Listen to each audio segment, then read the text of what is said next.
Getting into a proper guild requires you to submit an application and be approved by a guild officer, which is actually not all that difficult. People regularly advertise that they're recruiting in World Chat, and if you're having trouble finding one that'll take you, just keep leveling, and sooner or later you'll find a guild that'll be glad to take you in. It's well worth the trouble, and here's why. Let's begin with the main event, campaigns. Campaigns are a strange hybrid between quests and raids. Really, I wish all questing had looked more like this. You encounter various monsters with random traits, take them down as a team, open up new nodes, and eventually a boss node. In addition to the plunder you get from participating in each node, if your guild manages to win a campaign, there are further prizes at the end. A few pointers. If you see Frightened Mount, switch to a Griffin, Cave Spider, or other mount that boosts your critical hit chance. Manticore is the best if you have it. And watch out for curses. They can get real nasty real quick.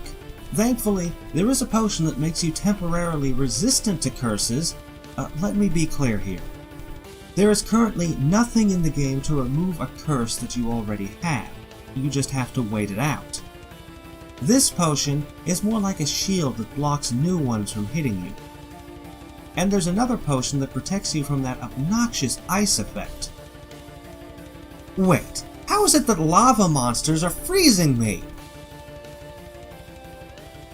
Always open up this chat during campaigns. If there's anything you should know about a particular node, it should be written here. If you see a gold node, or reach a boss node, hit it as hard as you can. These will have the best loot, but pay attention. Usually your guild will set a limit to how much damage you're allowed to do, so that other players have a chance to hit it too. Exceeding that limit is an excellent way to piss everyone off. Lastly, make sure you tag every node for at least one honor. This ensures that you'll get guild rep. Having a high rep will net you more loot at the end of a campaign, and plugs into the guild shop as well. The second best reason you want to join a proper guild is the guild raids. You already know what guild raids are, of course, so why should this be any... Oh. Most of these are the same as the ones you already know and love, but we have a few oddballs. First up, we have Relmarius. Normally, the more damage you deal to a raid, the more stuff you get. Not so with this guy. If you tag him for even one honor, you get stuff. Doing further damage will not get you anything extra. The same applies to Grundus, and you really should tag these two at every available opportunity. Now there's Merlux the Devourer. You'll notice that this thing gives out only flags, no gear or troops. Well, there's a trick to him.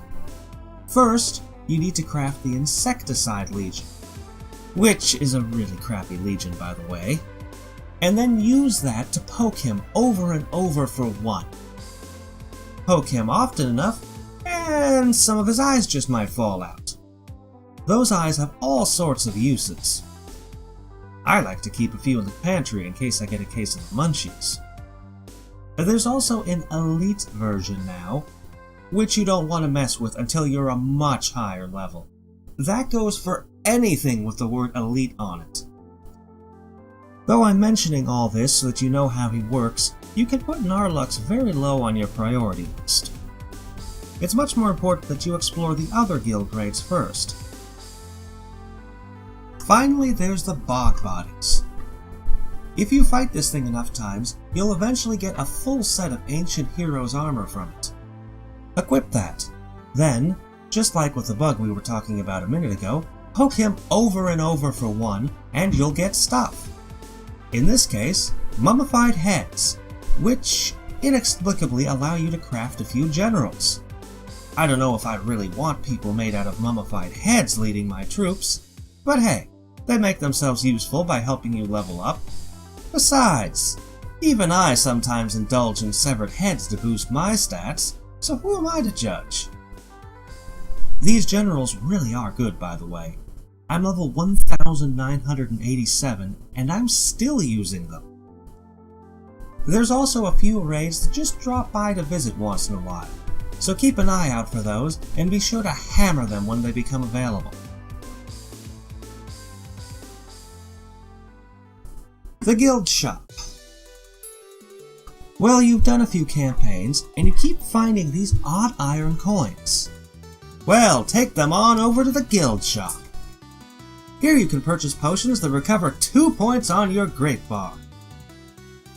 What? You want something better? You want value for your coin? Well, come back when you're more famous, kid! That's the Guild Shop in a nutshell. It's full of cool stuff, but they won't offer you much until you get your personal guild reputation up. However, there's a second axis that's equally important, and that one is based on your guild's reputation as a guild. Everyone in the guild helps bring that up. So for now, just save your coins, and by the time the game lets you at the good stuff, you'll know exactly what you want.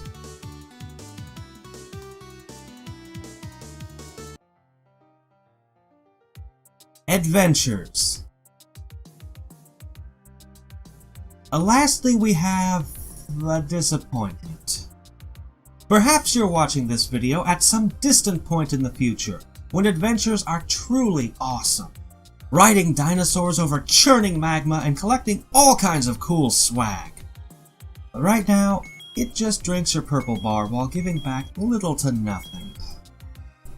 Still, there are items that you can't find anywhere else, even if they kinda suck. And the adventures themselves are interesting. Basically, you can buy, or well, really just buy adventures. Personally, I like to make mine out of old flags. So far, no one has noticed. Then you send them into something similar to campaigns, only scaled way down, with up to 4 other players. Your adventurer will gain experience and level. You can give him equipment, a single consumable item, and a blessing. Oh, and please don't be stupid like I was and spend your valuable planet coins on consumable items for your adventurers. It's really not worth it. And that's everything that I can tell you about guilds. So, in my next video I'll be covering AP, the AP shop, and everything that relates to that. So until next time and every time, this is Hadrian signing off.